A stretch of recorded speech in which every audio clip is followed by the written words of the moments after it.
started. Good morning, everyone. Welcome to the Empire State Library Network's webinar on Sustainable Thinking for the Future of Libraries. I'm Jessica Philippe. I'm the Member Engagement Librarian at the South Central Regional Library Council. And our speakers today are Matthew Bollerman and Rebecca Smith-Aldrich. Matthew is the director of the Hauppauge Public Library, and Rebecca is the coordinator of library sustainability at the Mid-Hudson Library System, and together they are the co-chairs of the New York Library Association's Sustainability Initiative.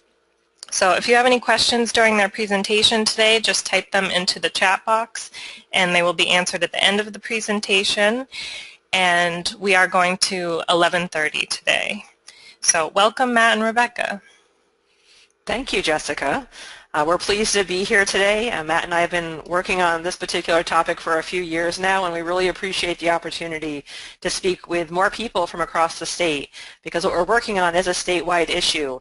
And so I think that hopefully you'll find this useful as you consider your opportunities and your paths as you think about the future, and that what we're providing for you today is not only kind of a new way of thinking or a more direct way of thinking about the future, but also we want to give you a preview of some of the tools we're working on through the New York Library Association Sustainability Initiative that we think are going to help libraries of all types, public, academic, and school libraries, figure out a way to not only connect more fully with their communities, but also build their base of support in their communities, in their schools, and on their campuses for the future. Matt, was there anything you'd like to add before we get started? Just good morning, everybody. Cool, thank you. So my title, which Jessica just shared with you, is a little unique. I'm one of the only public library consultants in the country and here in New York whose sole focus is making sure my libraries win at the polls. So I work for a public library system where we have a very definite outcome at least once a year for almost all of our libraries, and that they have a public vote on their operating budget. And that really tells the tale of whether or not the community is pleased with what the library is working on. It's a very binary result at the end of the day. Either they vote yes, they'll tax themselves more for library services, or no, they won't, and they're not happy about that. So all of the work I do, whether it be about helping a board with governance issues, helping a director with management issues, building a building, or building their base of support so they can get out the vote and win, I really focus on these three issues. How vital is their library? Are they connected? Are they relevant? Are they really making a difference in the lives of the people that they serve?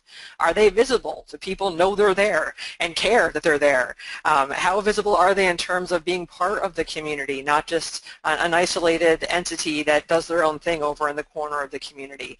And really, how viable are they? Do they have the wherewithal to move forward from a sustainable funding standpoint? Do they have stable funding? Is it reliable funding? Can they plan for the future based on that funding?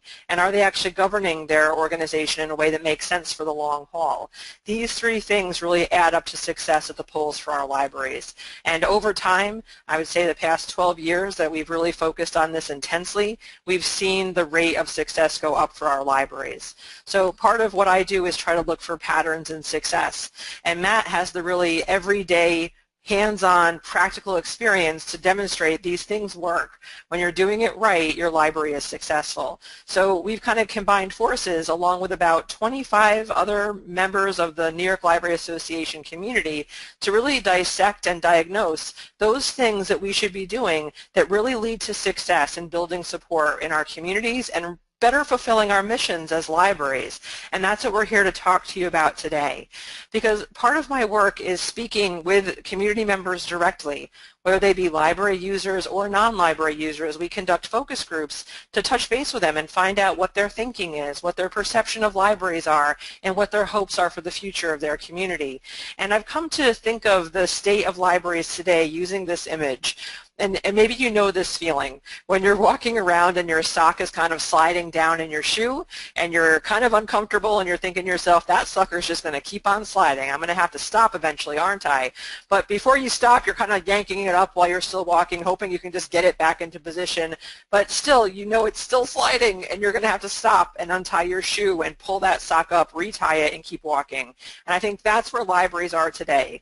There's a lot of warning signs that our socks are slipping down inside of our shoes, and we really need to stop and take the time to think about how to move forward in a confident and comfortable way, and that means doing things like taking the time today to think strategically about the future of your library. So that's how we're describing your time here with us today. You've just stopped, untied your shoe, and you're yanking up your socks so you can retie them and keep on walking. So you can really do the best job you can for your community and make sure that your organization is stable for the long haul.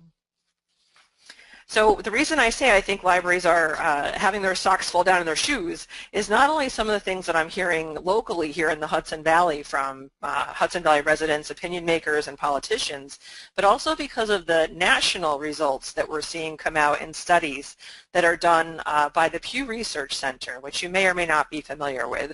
That's Pew, P-E-W. They are a research think tank that's underwritten for portions of their research by the Bill and Melinda Gates Foundation. So they've done some specific studies on libraries, people's perception of libraries, people's perception of technology, and how those things intersect in society. One of their most important reports came out in 2013. It was called The New Library Patron, which is worth a read because it's got a fabulous headline. This was not the headline, what you're seeing here. The actual headline was that Americans, 91% of Americans think libraries are important. And that's pretty awesome. 91%, I mean, what else has an approval rating like that besides, I don't know, like chocolate or something? So the fact that libraries are so highly thought of and trusted is very impressive, particularly given that 91% of Americans don't have library cards. On average, 50% of Americans have library cards. That means there's a huge swath that still believe that libraries are important, even if they don't personally use them. That's an excellent, excellent thing. However, why would this line still be in that report, that libraries have a PR problem? We've got an awesome approval rating. But the reason why is because 30% of people polled in that same study indicated they're not quite sure what libraries do. So just to let that sink in for a minute, a full third of people don't get who we are and what we do. And that to me is a warning sign. They might trust us, think we're important, but that kind of trust and importance belies the idea that they get it, they understand who we are. But if a full third don't understand what we're doing and why we're doing it, that's something for us to wake up and pay attention to. So what we're thinking is that they think it doesn't look the way it used to look. When you look at a modern library, it's not just books. We've got a lot of stuff going on. But the fact is, public perception is that libraries equal books. And any report you look at, if you take a look at like the OCLC From Awareness to Funding report, the OCLC perceptions reports that have been run over the past decade, anytime they do a word association question, meaning they say the word library, what's the first word that pops into your mind? People say books. And when they think that books are going by the wayside, they read reports that people are reading less, or ebooks are on the rise, or everyone relies on Google these days, it makes them think libraries are less relevant or possibly on the ropes because that books aren't as prevalent as they used to be. But the truth is we've never been about books, right? We've always been about what's inside those books, the knowledge, the experience you have by reading those books, what you take away from that experience, whether it be self-improvement or education or something entertaining that takes your mind off the troubles of your day. We've never really been about the books. The books are just that delivery system that was the most convenient at the time that they actually built buildings for library services. We are knowledge institutions. We are education institutions. So we've gotten better and better over time as our ability to understand how people learn has improved, as we've improved our own skills as libraries. So now we're doing a better job of appealing not just to people who like to read information to learn. We're getting really good at holding programs and making sure people who like to listen to someone teach them something have opportunity to learn in that manner as well. We're even moving into hands-on learning experiences in libraries. So you think of all those libraries with maker spaces and repair cafes and programs that come in where you actually do things with the instructor. That really speaks to people who like to learn hands-on. They're kinetic learners. So libraries are education institutions, and we're using everything at our disposal to convey education and engage with people so they have a better life. Books are just one way we do that. However, our ability to change perception is pretty challenging. So our ability to talk about who we are, what we do, and why we do it is pretty important. Because for people who think we're just books, and we're just a warehouse of books, and librarians just help you get the book you need, and it's all about being book-centric, if they're only thinking that about us and all they see are these statistics coming out, take a look at this. This is the IMLS data, the Institute of Museum and Library Service data, which is data your library gives to the state library and then it gets passed on to the federal government at the IMLS. What they're reporting here, this is the trend data. In the United States, we're seeing a decrease in circulation, and in New York, we're seeing a decrease that's more than twice as high as that. If we're sinking our resources into circulation activities and people are perceiving us as book-centric entities and we're still showing double-digit decreases in that area, that's not really inspiring people's, I think, goodwill or inspiring them to want to invest in us for the future. We all know this is not the one metric that tells the story of who we are, but for the 50 to 60% of people in your community that may not be using a library or haven't used a library since their youth, this is, again, not inspiring confidence in us as an institution. So again, another huge warning sign that we have to really up our game when it comes to talking about who we are, what we do, and why we do it, and to find new ways to connect with our community.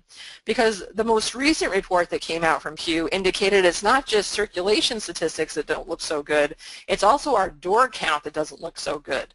They issued a report back in April of 2016, very helpfully on the eve of National Library Week, you'll notice that date, and it wasn't real good news for us. It indicated that the use of public libraries in terms of first door count has drifted down, which I thought was very kind and empathetic language they used on our behalf, but their research indicated that door counts nationwide have gone down by 9%. So 9% is pretty close to 10%, which is double-digit decrease in people coming through our door. So again, if you're combining lower door counts with lower circulation, and that's the story of America's libraries, again, not inspiring confidence that we are going to be central to the future of communities that we serve at this point. The other really interesting data point in this research was for all of us who think that, well, people are just using us in different ways. They might not be coming through our doors, but they're coming through the doors of our website. They're using our e-collection and our databases and e-books for children and all this, online activity is happening now. That's not what the research is bearing out. It said that in the same period of time that door count has gone down, that use of electronic resources and library websites has been static, has been flat. So no, it's not being made up online. In fact, our online usage is flatlining as much as we think it's escalating and going through the roof. Those same people might be using us in different ways, but it means no new people are coming in to supplant the different ways that people are using us. So we could act like this and say, la, la, la, everything's fine, I'll just keep doing what I'm doing and hope for the best. Or we could really, stop, untie that shoe, and really hold on to those socks and think hard about what is this really telling us about what people need from us, how we're deploying our services, and what's going to be most useful to people when we give them services and offer books and offer technology and programs. Are we really speaking to people's needs, or are we just some kind of nostalgic, they really have a fond memory of us when we were kids and we're still riding on the nostalgic coattails to hope that people still invest in us from both a goodwill standpoint and a public dollar standpoint? I don't care what kind of library you're in, you have to make the case about why you're valuable to somebody, whether it be your board or an administration or teachers or your community. You have to be able to demonstrate why you matter and why they need to invest in you for the long haul. And this just got, I think, again, taken up another notch last year in the public library world by a group called Americans for Prosperity. This is a super PAC, PAC being a political action committee. This is a nationwide organization that is an anti-tax group. They are anti-tax and they invest their dollars to undermine tax initiatives. The two gentlemen you're looking at here are the Koch brothers. They're some of the richest men in the world. They're actually worth $43 billion. I looked that up, almost incomprehensible amount of money. And so a small amount of their fortune goes towards Americans for Prosperity, and it gets invested both at the national level and at the local level to fight against increases in taxes. And last year, for the first time, we saw this group target a library. It was a library out in Illinois, Plainville, Illinois. I actually thought that name was made up when I first read started this story, but the Plainville, Illinois Library had been working towards a new building for a very long time, close to a decade actually. They'd done all the right things. They'd read all the books, gone on all the workshops about how do you, build a new building and get people to invest in that. They'd convene community conversations and focus groups and all the right consultants to help them imagine the fact that, A, we need a new building. What would that building look like? How much should it cost? Okay, here we go. Now we're going to go through the mechanics of actually asking the taxpayer to vote on that and tax themselves more for that new building. They even had a capital campaign committee who had squirreled away, I believe it was $6,000 to make that happen and help people get educated about the opportunity to invest in a new library and what that could mean for the future of the community.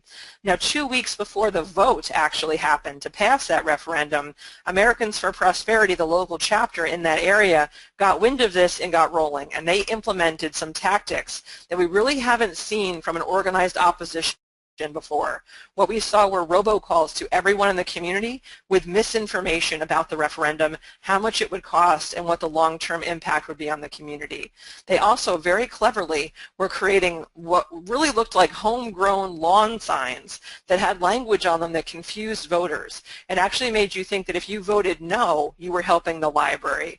So pretty underhanded tactics that I think libraries really weren't prepared for. Most library people are pretty honest and straightforward and just educating people about what would happen if you vote yes, what would happen if you vote no, make the best informed decision for yourself. This group was actively trying to influence and lobby people to vote no and make sure that went down almost at any cost. And sure enough, that vote went down, and it went down hard. And that library director has been very clear that she does not feel they can come back from that anytime soon. We saw hints of activity from this group on 2 other library referendum last year in other parts of the state, Arkansas and then again in Illinois later that year. Neither of those efforts were successful because we've been spreading the story about Plainville as much as we can to help people get ready for that. But the fact is, it's not going to be as easy in the future as it has been in the past, if it ever was easy, to get building referendums and budget referendums passed if there's an organized opposition that has this kind of money behind that opposition effort. So again, it's another, I think, real wake-up call that we can't be complacent. We can't think it's all going to work out for the best. We have to actively build our base of support. So when it comes time to ask for more or just stay even, that we have enough people in our community that understand who we are, why we're valuable, and why we're worth standing up for and fighting for. So it's not just the outside forces that we're talking about in terms of the library-centric issues of circulation and the opposition and tax forces. We really live in interesting times, wouldn't you say? That there's a lot going on. This phrase, "may you live in interesting times," is actually, I think they call it a Chinese proverb, which I learned not too long ago, that is not a blessing, it is a curse. So let's take a look at this as well. If you think about the world we're living in right now, we have disruption in just about every single sector, from societal disruption and unrest to political disruption. I think we could all safely say, regardless of where you are on the political spectrum, we are in strange times in terms of how things are being carried out and who's in power in unexpected ways and what that looks like for the future of our world. We're dealing with political unrest in other parts of the country that are other parts of the world that make our world feel a little less stable. We have acts of violence that are almost incomprehensible, that are harnessing technology to do, again, very strange and unhappy things.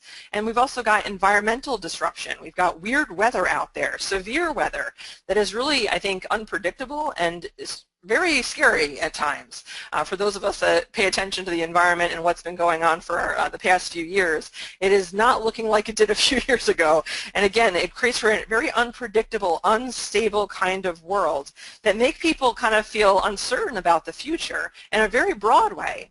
We've got technological change of things that I don't know about you, but I honestly never could have conceived of a few years ago. This was something that happened in October last year, where a hacker figured out how to harness all of the Internet of Things, all of those things in homes that are connected to the Internet, like an Amazon Echo or a nanny cam or one of those refrigerators that has a screen on it that shows your Twitter feed on it in the morning. All of those things got hacked and were harnessed to do a denial of service attack on servers throughout the country, which actually brought the Internet to a screeching halt for quite some time back quite some time on the East and West Coast. And I became aware of this because my brother works on the West Coast. He lives on the West Coast, and he telecommutes for a company on the East Coast. So he was actually out of work for 48 hours while this was down. And then just recently last month, right, we saw a kind of interesting downtime with Amazon cloud service going down for 4 hours, which crippled, I know it crippled our computers here at Mid-Hudson right the day before Advocacy Day, which is a very busy day for us. So that was, again, disruptive, unexpected, and something that we have to learn how to plan for in the future in ways that we haven't before. And so if you think about ourselves as kind of more tech-savvy people in the library profession, we can only imagine what kind of chaos that's ringing for people who aren't as tech savvy as we are. We're also seeing kind of the societal disruption go in some very uncomfortable and unfortunate ways. The Southern Poverty Law Center and the ACLU are noticing spikes in hate and harassment incidents across the country. We actually have a member of our Sustainability Initiative Committee whose daughter goes to a daycare center in a Jewish community center, and she's had to, in this year alone, since January, go and pick up her daughter from daycare at unexpected times because of bomb threats to the Jewish community center. And I don't think that's the kind of world any of us want to be living in or thought we would be living in.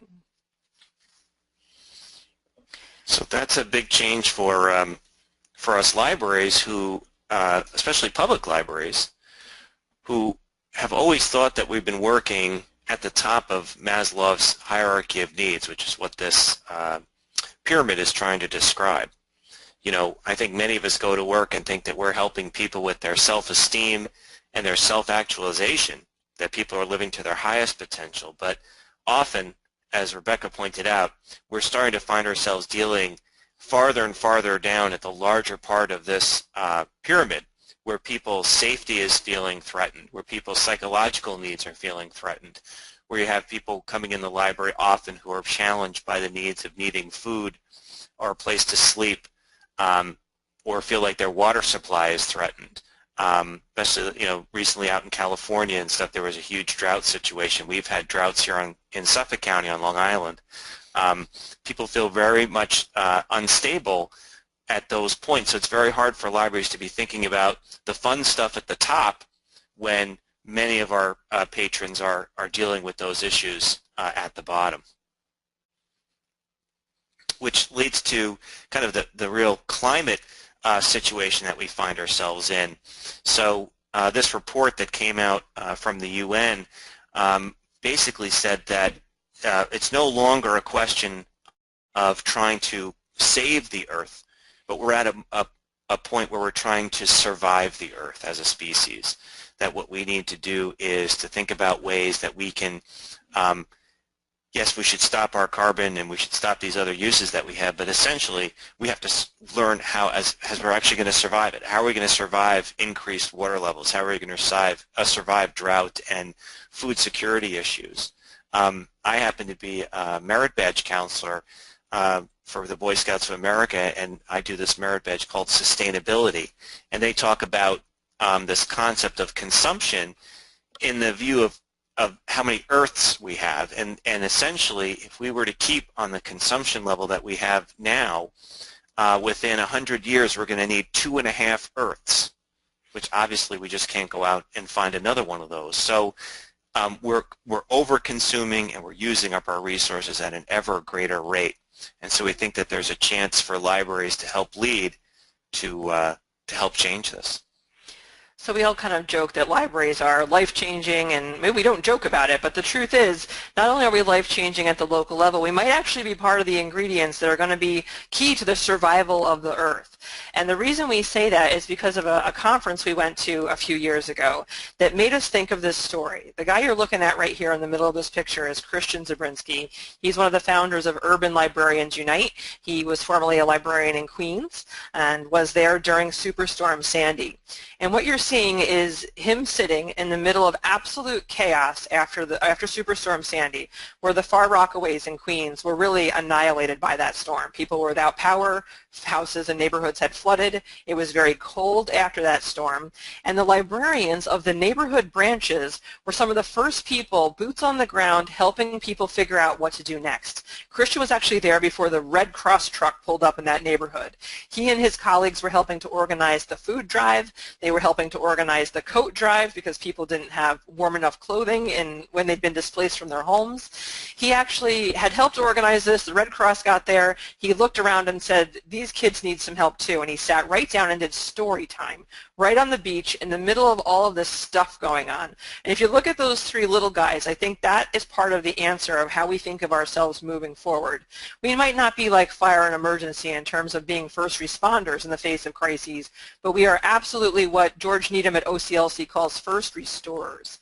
We help restore people back to as much normal as we can in the face of disruption, or help them find a new normal if that's what it's going to take, if their economic situation has been rocked, or they don't understand how to use the technology it takes to live in today's world, or some environmental catastrophe happens and they don't have access to clean water or a warm place to sleep that night. Librarians have a role to play because we are their neighbors. And this came home for us, and Matt and I went to a conference because we were geeks about green buildings, and we went to the U.S. Green Building Council's conference in Philadelphia called Green Build. And I ended up in a session where they were talking about how do you think about building for resilience. If we're going to have all this disruption, how do we build buildings in the future or maintain buildings currently in a way that they're going to be resilient in the face of crazy weather or terrorist attacks or lone shooters coming in our buildings. And they had very practical, pragmatic things they were talking about. They had a list of 10 things super practical, like where to put your HVAC system so it's not affected by flooding. Don't put it in the basement. How do you, design a building so it can take maximum advantage of sunlight and the warmth from the sun? So if you have extended power outages, your building could still be warm and still be lit, so you can still use it. Like I said, very practical things. The 10th thing on that list was the quote you see at the top of this slide, that social equity and community contribute to resilience. And I really zoned in on that one because I'm a librarian and I've seen what libraries can do, and I thought that's very relevant to how we run things in libraries.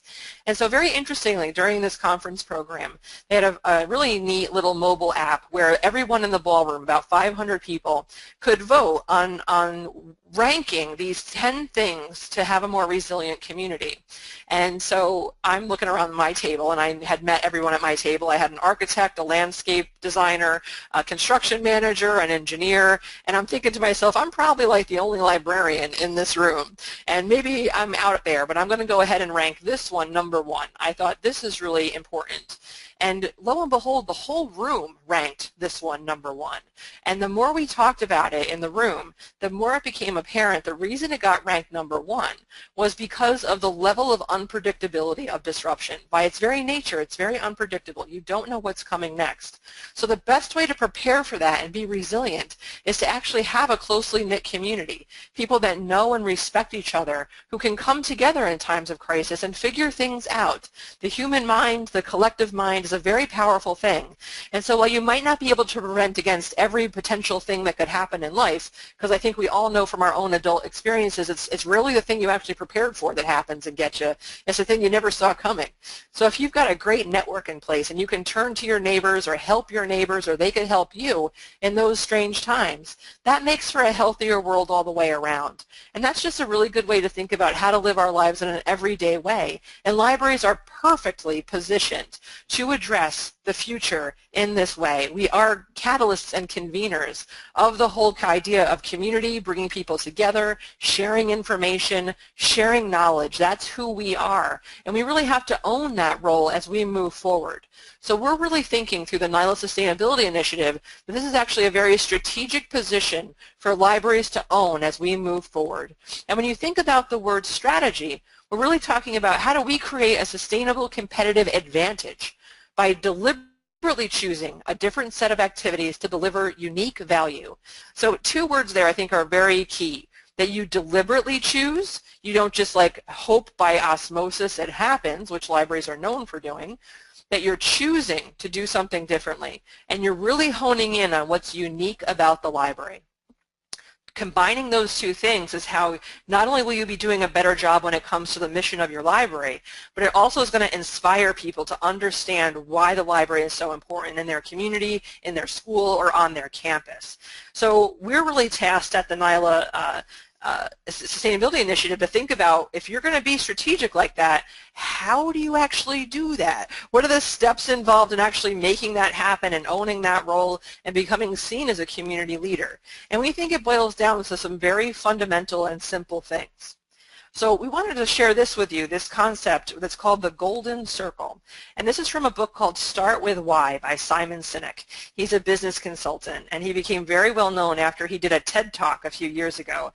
So if you've got a lunch break coming up, you might want to schedule some time, maybe 14 minutes, I think the video is, to check this out. But it was very impactful to us the first time we saw it, because what he does is look for patterns in successful businesses. And I'm a consultant for libraries, and I'm always looking for patterns in successful libraries.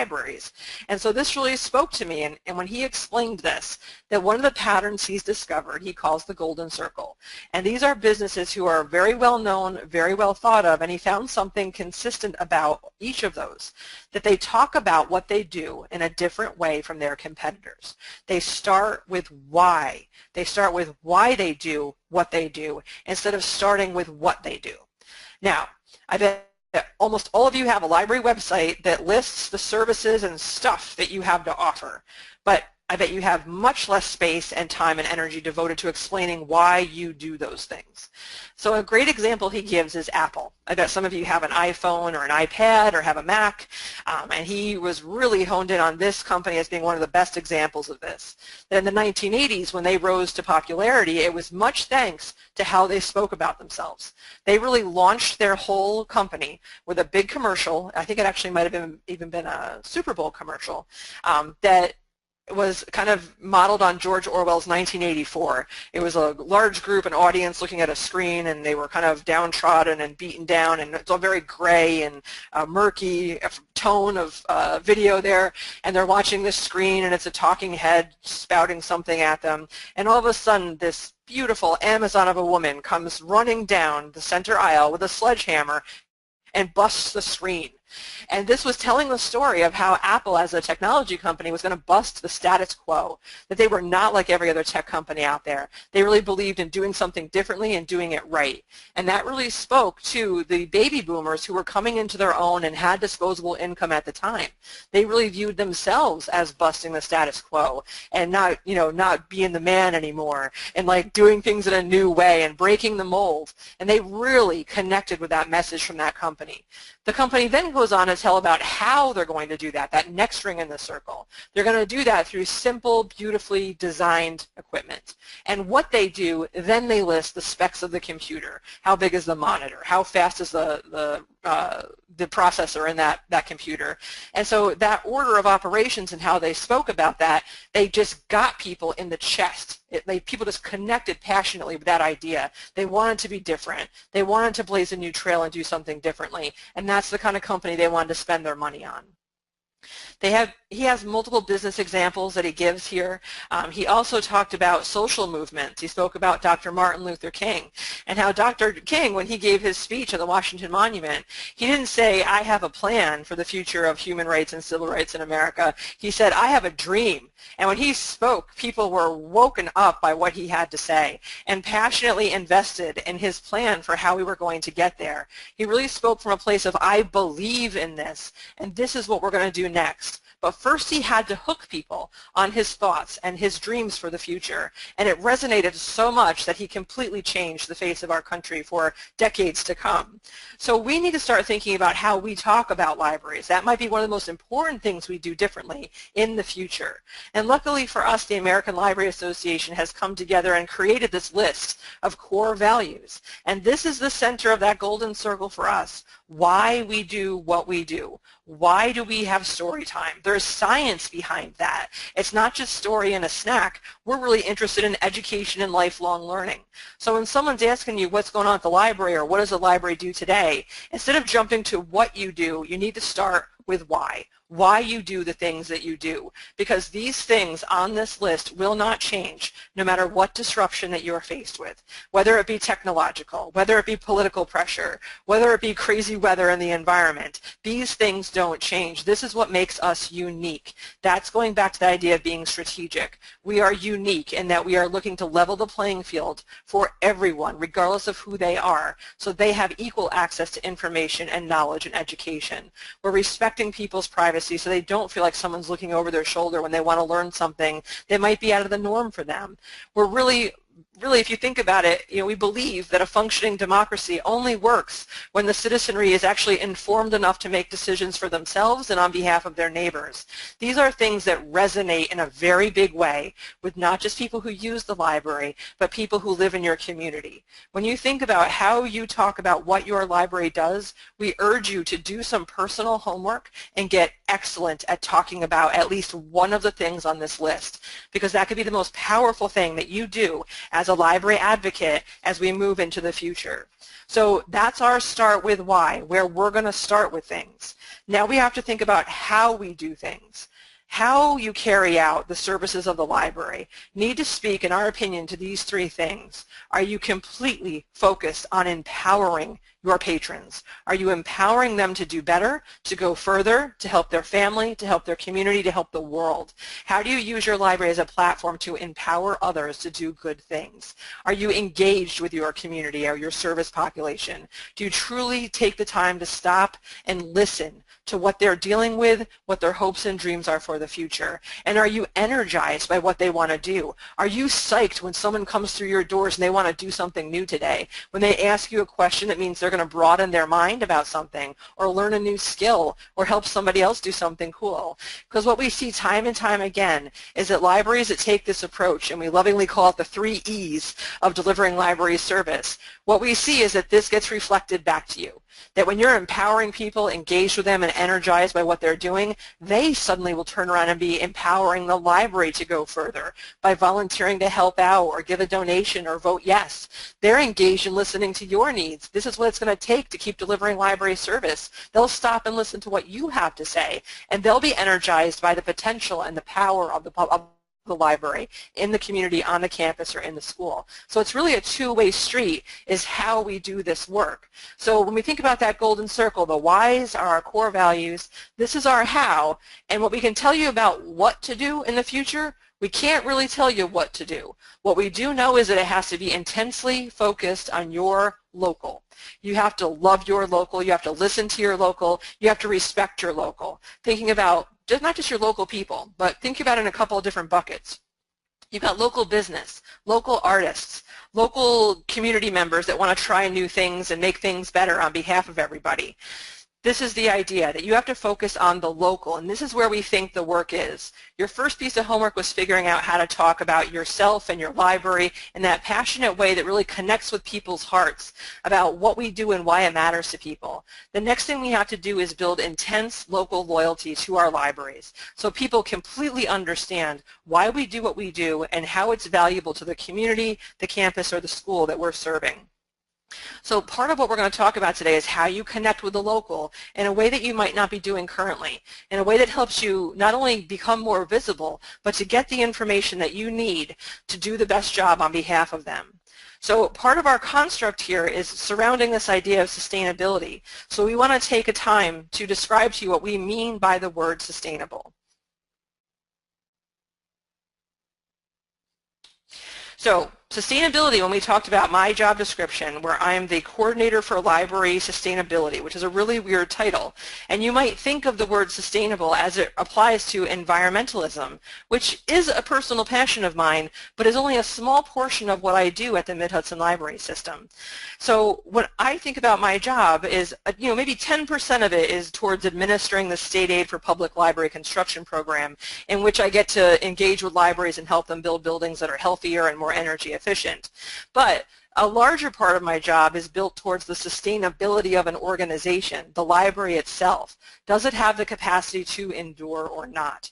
So when we think about the word sustainability, we've got that Merriam-Webster definition of the capacity to endure, and we have this economic definition that the Sustainability Initiative at NILA has adopted called the triple bottom line. So to make this work, you have to equally pay attention to all three of the areas here, whether we call it the triple bottom line or some people call it the three-legged stool. Because if one of these is not equally treated, the stool will tip over.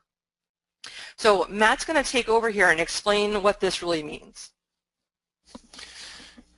Yeah, the triple bottom line. It's amazing because each decision that you make fits into this thing. So if you're going to buy a product or you're going to investigate anything, you can use this and make sure that this accounting system works. So it makes things a little more complicated, might be a little more time to come to an answer, but you're going to feel like the choices that you're making are moving in the right direction. Because when you start to think sustainably and use these different things, you start to line up your libraries with the community. So that's what the hope is. Can you flip the slide forward? So when you start having your library starting to act sustainably, hopefully you're acting as an example in your community, and you're being a leader toward showing how it is to live this way. And if you're acting sustainably, then and you're starting to help your community do that, that's when that's where we call the sustainable thinking, is at the junction of those two items. So I just want to clarify, the idea here is that you're not going to be a sustainable library unless you're contributing to a sustainable community. And so that idea of not making the library the center of attention, but your community the center of attention is really key to this concept of sustainable thinking. Matt, I'm sorry to jump in. I know you want to talk about these different words. Yep, that's fine. So what we have is that these things come at levels. Meaning that there's different ways that your library can think about this. Of course, we're using the word sustainable, but that's really the bottom line of this work. That means that we're just enduring. And that, to me, is not the most exciting place to want to be at. To be resilient is terrific because that means that I'm able to respond after some event that happens. Be it a weather event or a social event or a financial event, that my community is able to be resilient to that. But I think the real goal for me is to be regenerative, where my library and my community is able to bring new energetic life back to that geographic region. And I think that gets back to those ideas of being vital and visible with that energy and engagement. I think that, to me, is if we're really achieving that, we're doing great stuff. So our definition of sustainable thinking is that it aligns the library's core values and resources with those things, right? With your right to endure, to bounce back from disruption, and to thrive. And we believe it's through the choices that are made in everything that we do. And what the Sustainable Initiative has been is to try to help define ways to make those choices and some areas of consideration in those operations and outreach. Because what we find is that there's not necessarily a prescribed path forward anymore. You can buy all the books you want from ALA. It's describing how other libraries have been successful in the past. But the truth is, you have to figure out your own path in the future. How is your library going to be successful if it's focused on your local? No one can tell you what your local needs more than you can. So instead of thinking about the map and where's the map to tell me the way to go here, you can control the compass point of where you're trying to go. If you keep in mind the compass point as being the concept of sustainable thinking, that I'm going to make sure my values and my resources at my library, whether they be my staff time, my building, my collections, my programs, are all focused and aligned on the local and global community's right to be sustainable, resilient, and to thrive and to bring this new and energetic life to who we are as a community. The steps in between there, you have all sorts of resources to help you find out how you're going to do that, and we're going to share some of those with you today. But you personally at your library need to understand that horizon point, using your compass of where you're trying to go, that concept of sustainable thinking.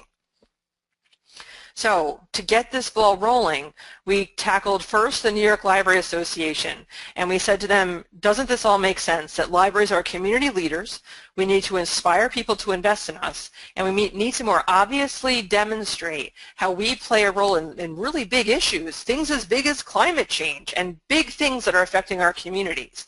And the NYLA Council in 2014 unanimously agreed and passed the resolution on the importance of sustainable libraries and tasked our committee with figuring out how to help libraries be sustainable libraries and contribute to sustainable communities.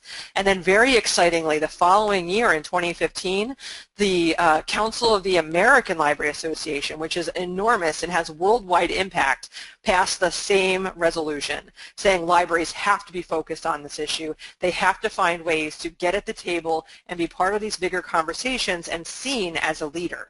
So what is this going to look like as we move forward? What are sustainable libraries doing differently to stand out as those community leaders, both in the community that they serve and in the larger library professional community? So we wanted to share two examples here. Here's a library that is really addressing the why of what they do. This is the West Vancouver Memorial Library. And when they did both of their last two strategic plans, so over the course of the past decade, each time they adopted a core value of sustainability. And look at how they word that core value of sustainability.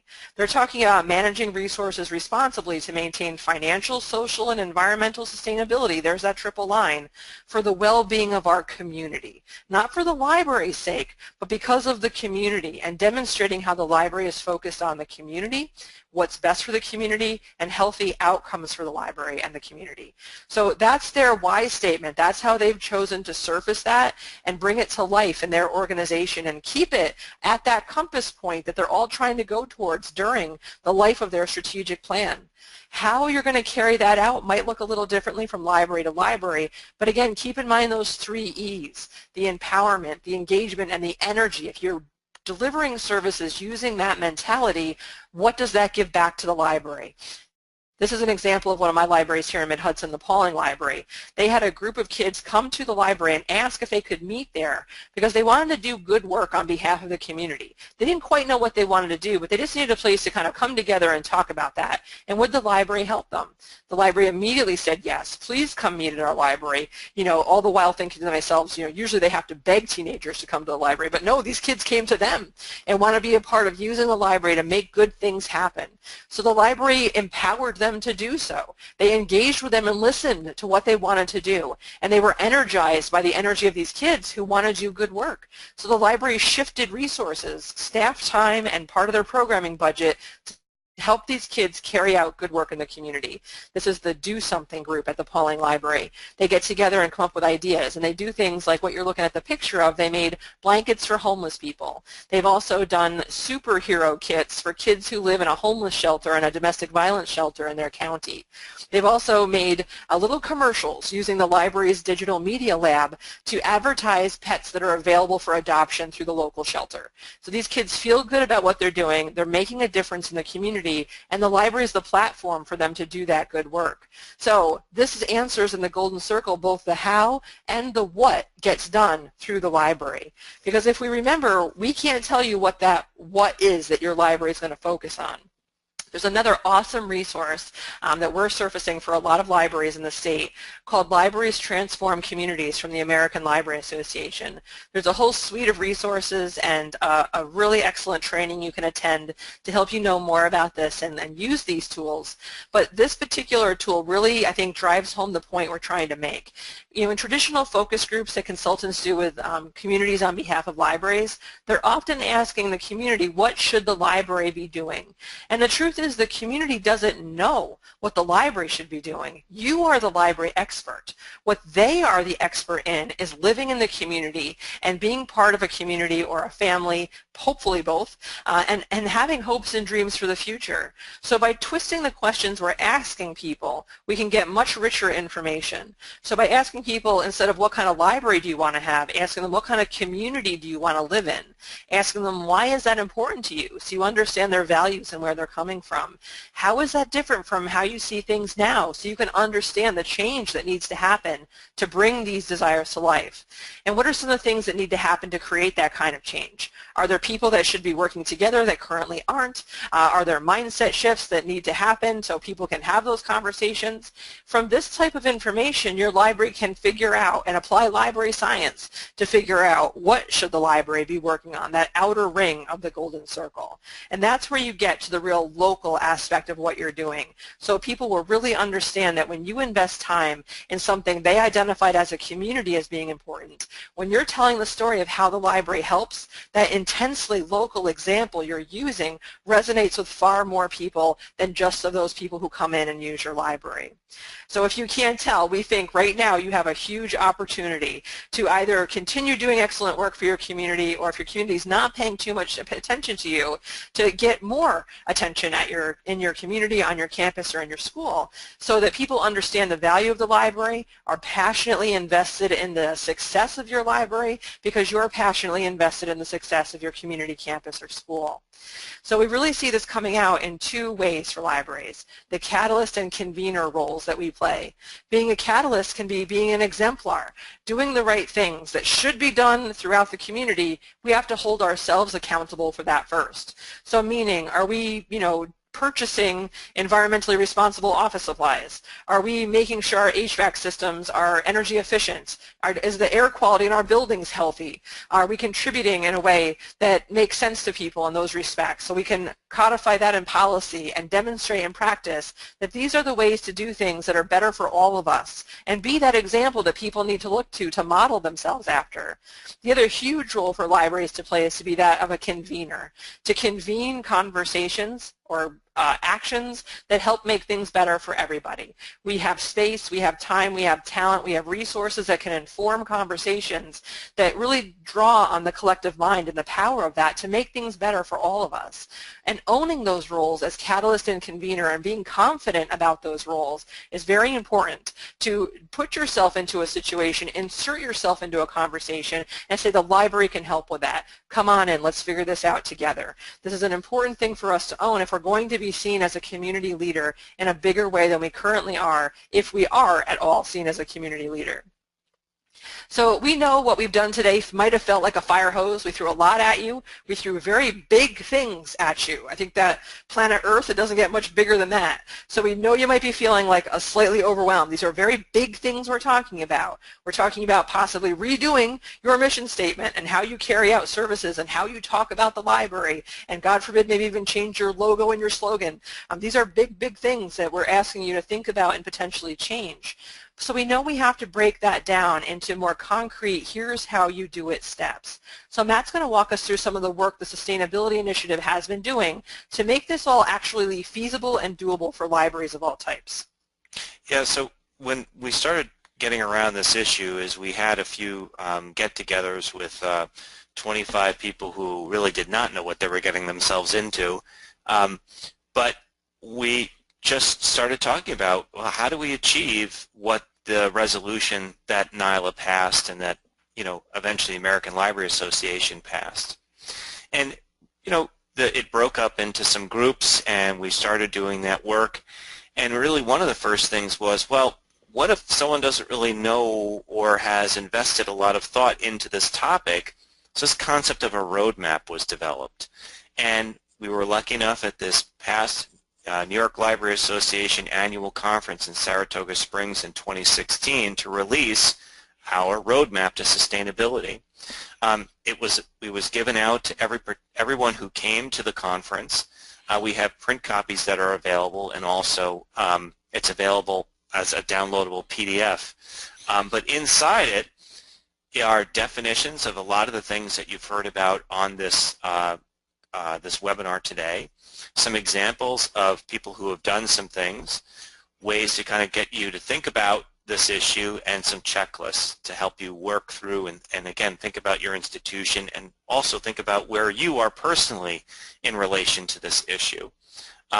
It's been very well received, and we're actually going to start to do some work this year on its reception, so to see if we have to refine it or change some of the ways that we're talking about things, because the whole goal of this was to make sure that the impact was to someone who had lightly thought about this issue and needed that way to kind of have the concepts and the vocabulary to kind of start to think about it. And it's also an app. So if you go to the iOS Apple Store, you can download it. And there's also very soon going to be an Android version. But it's essentially a lot of that paper version done as an app where you can type things in and collect your thoughts on an electronic device instead of the paper one. Because the funny thing was, we used it, we debuted it really at the our CE on the Wednesday before conference started, and librarians wouldn't write in the books, which we thought was very funny, because the whole point was for them to write in the books, but, you know, so people wanted to. But so here is how you can get one. You can, like I said, download the app for free or buy one for $3 each. You can also get a PDF, but you're going to have to give us your email address for that so we can send you our newsletter, our monthly newsletter. So this is one of the pages taken from the book, just to give you a sense of what the checklists are like. And this is a place to think about where to start thinking on, you know, how am I doing as far as sustainable practices go. And this also lines up with some of the benchmarking that we're doing and trying to work on for libraries. And again, just another checklist about what are you already doing? You know, are we, you know, using, you know, porcelain mugs for programming instead of using, you know, styrofoam? Because a lot of this stuff is kind of on a spectrum. You know, there could be the I hate the planet side to, you know, I'm trying to do stuff as green as possible. You know, I'm doing zero waste, or, you know, I leave the windows open in the winter and crank the heat all the way down to, you know, I keep the temperature really high or really low and make everyone wear sweaters. You know, there's different approaches on a spectrum to this, and each institution has to answer where they are along that spectrum. So many of us are already doing many things that maybe we just don't know that it's part of this concept of being more sustainable and having sustainable thinking. So this is just a way to kind of think about what we're already doing. And then we have a Sustainability Spotlight archive. These were weekly posts that we did for about a little over a year to try to highlight those exemplar places and some ideas of things that people have already done. So if you go to the website, nyla.org/sustainability, you'll see the archive of these separated out by public library, academic, special, and school. So just to give you an idea of what that looks like, what you'll find when you get there, we thought it was really important to tell some of these stories, because that's what we're, you know, really trying to help people do. And Matt showed the page of where you gather your thoughts of what do you already do that speaks to the idea of sustainable thinking. It might not mean you have to change an awful lot. You might just have to be talking about it and actually putting it in your annual report or pointing to people and letting them know, hey, this is what we've been doing on your behalf, because we're a really caring organization, a very caring profession, and people might not understand that we take that care and concern for those we serve to the deepest possible levels of our organization, that we care not only about your educational needs, but also your environmental healthy well-being. And because of that, these are the kinds of things we're doing. This is just a list of the public libraries. As Matt said, you could find the school library list and the academic library list there too. But these are things that help tell the story of the excellent decisions libraries across the country are making on behalf of the communities that they serve, whether it be to decrease their operating costs by putting solar panels on the roof, or by doing programs or partnerships that really make a difference in their community. This is one of those stories from the East Greenbush Community Library. They've partnered with the YMCA to offer a farmer's market. So they've connected with the agricultural community and helped them find a central marketplace in a very busy area of the community. They actually share property. The library and the YMCA, so a lot of foot traffic in that area. And now the farmers and the beekeepers of the community have access to that high traffic area to sell their wares, which really speaks to the local economy, the local agriculture, and really working together as a community to bring something good to fruition. So just a couple of examples, real-life examples to get your brain going of what it might look like in your community when you start to do this same kind of work. Because when you're really assessing, all three of these areas, what do we do to be environmentally sound, economically feasible, and socially equitable? We're really good at the socially equitable end of things. The Library Bill of Rights really speaks to being open to all and making sure there's equal access to things. Being economically feasible, that return on investment that we're trying to engender with the services that we do, stretching those dollars as far as we can. And how environmentally sound are we as institutions? The decisions that we're making, I think after we kind of like kicked off the whole sharing economy idea a couple hundred years ago, where we could, let's just buy one of these and we can all share it, that's pretty environmentally sound. Do the rest of our practices really reflect that? And our research over the past few years indicated no, libraries aren't making real environmentally sound decisions that speak to the economic feasibility and the social equitability of the long haul of the institution. So our team is working on something we're calling benchmarks. And all of those categories that you saw in the booklet, we're creating ideals. If you were a sustainable library in the area of governance, your board would pass this resolution and that would inform policy making in your library for years to come. And then we've got a few examples of what that might look like to give you a jumping off point. So we've done that for each of the categories that you see here on the screen, as well as working in partnership with some other agencies that have already been doing this work. Because the other thing we discovered is that libraries are really behind the curve on this particular topic. In fact, so much so that for the environmental end of things, we found products that are benchmarking products that work for public libraries, academic libraries, and school libraries that we didn't even have to reinvent the wheel. So we've actually partnered with the Westchester Green Business Council so that all public libraries in the state, and this is thanks to a $500,000 grant from the New York State Energy and Research Development Authority, all public libraries in New York State have access to their Green Business Certification tool. So you can take a look at the environmental practices of your institution from a holistic standpoint and start projecting out how you're going to be more sustainable, where you're going to find energy efficiencies, and how you can assess your library not just from an energy standpoint, but also from waste management, procurement, how you actually manage your events from a hospitality perspective. All of those can be addressed and codified and give you a real path forward of things you should be working on. We found two areas for academic and schools where other agencies have already put together tools to help an institution of higher education like a college or a university as well as a school become more sustainable. But we recognize that that doesn't necessarily always apply to the school library or the academic library by itself. So the other side of this project is for all of those things not covered by those tools, we're developing custom benchmarks that speak to the library and how the library runs its business, its operations, and does outreach for the future. And our hope is to eventually launch a project that really is a certification path for libraries to become certified as a sustainable library through the New York Library Association. This is our current thinking of how it might look, subject to change certainly, but if you were a public library, the idea would be that you'd go through the environmental side of things with the green building certification tool and then work on our custom benchmarks that we're working on right now. They're currently being tested in the field between now and June. And then combining those two things together, you would be pretty confidently able to say, we've really thought through this issue and we're really contributing as a sustainable library to a sustainable community, which is going to position your library for success in the future. So these are the categories we're working on that are custom. This is, and I'm not biased in this, I really believe this, that we are trailblazing in this area. We're not seeing anyone else in the library profession work on this kind of stuff. So we're actually identifying what does it look like to be a sustainable library in the areas of partnership, social equity, financial sustainability, and collections. This is stuff that people have been asking for years, and the Sustainability Initiative Committee is actually doing the work on behalf of us all. So we've got this kind of checklist of things to be thinking about and doing with examples tied to them to make that work possible. Is it something you can do in 2 weeks? No. It's an investment of time. If you really believe what we're talking about today is the path forward, we're here to help you and help you figure out how you're going to do that in your library. The other thing we're launching this year is called Agents of Change, and don't you want to be a part of that?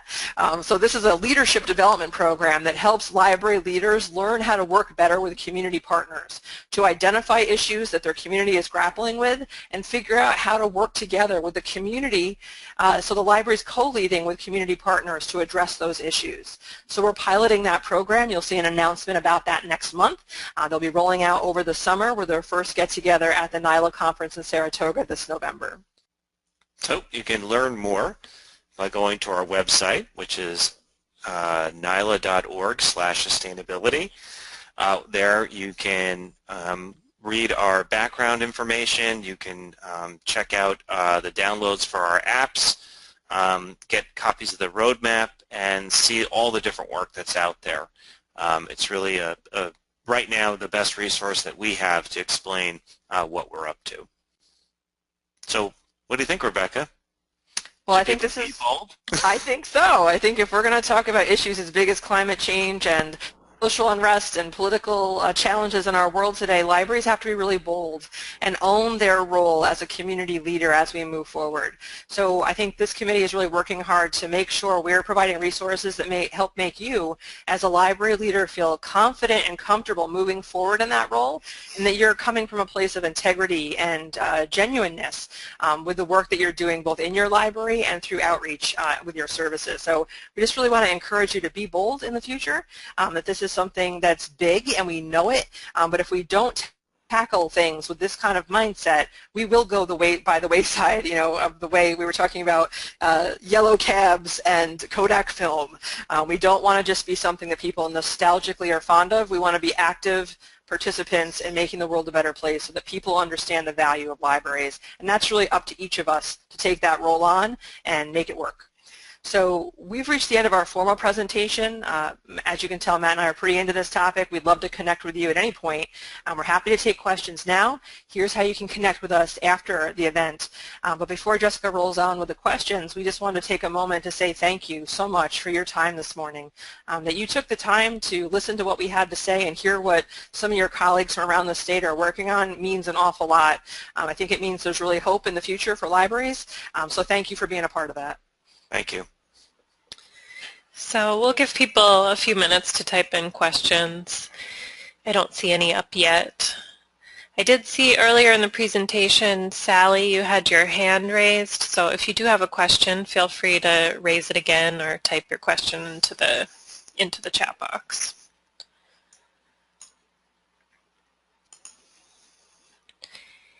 And I did put links in there as they were talking. The first one is to download the app, and the second one is for the monthly e-newsletter, and then the third one takes you to the sustainability spotlights.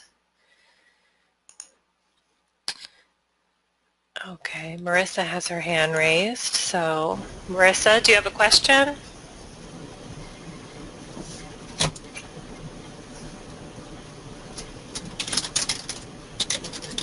I did unmute you if you want to ask it directly, or feel free to type it in.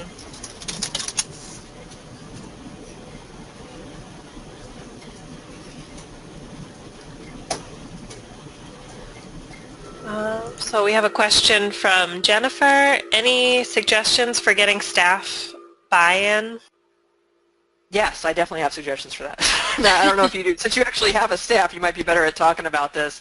But I would just say from a consultant's perspective, it always starts with education. That when staff understand why you're trying something new, it makes them much more likely to try it with you rather than complain about it. So I think anytime you want to do a course correction or do something a little different, starting with education is the first step. Yeah, I think also part of the benchmarking tool, especially for public libraries, is they start with a green team. So you might be getting some folks, and I know, Rebecca, you always told this great story about your green team and how competitive it got, but that there's definitely ways that you can start very small to get some of your folks involved. Yeah, we had a green team a while ago where we were taking a look at how we could be more environmentally responsible and cut costs also. That was actually back during the recession, where our staff was feeling kind of powerless about the state's funding for libraries and the horror it was going to wreak on our organization. And so we really empowered the staff to come up with solutions themselves rather than it be top down. We educated them as to, the different options and, some of the impacts of the work we do here has, and then they came up with the ideas. The green team was made up of our building facilities guy, our business manager, our assistant director, myself, and the person in our building who I personally feel is most influential, who happens to be my assistant. Everybody listens to her if you want to get something done. She helps spread the word and people really listen to what she has to say. I'm more of an informal leader in our organization. And they came up with the idea to break our whole staff into teams, and they competed to come up with the most ideas for making our system more environmentally responsible and cost efficient. They came up with over 300 ideas collectively, and we have a staff of less than 20. So they really got into this idea. Then they voted on which ideas to implement, and they themselves implemented them. So as a result, we reduced our energy consumption by 13%. We reduced our paper consumption by 50%. And to this day, and we're now talking about 7 years later, if a new staff comes on board, the other staff teaches them how we do things here. And it's not top-down. It's all about peer pressure and habit changing. And they totally owned that. And they did a great job. And we're still carrying out those ideas to this day. And the first floor team still brags about that to this day. I like that idea. I like a competition, good, healthy competition. So Kristen is asking, what do you recommend for outreach once initiatives have begun in terms of sustained promotions, continued marketing? Well, I think your marketing actually starts when you're out there talking to your community and asking them what kind of community they want.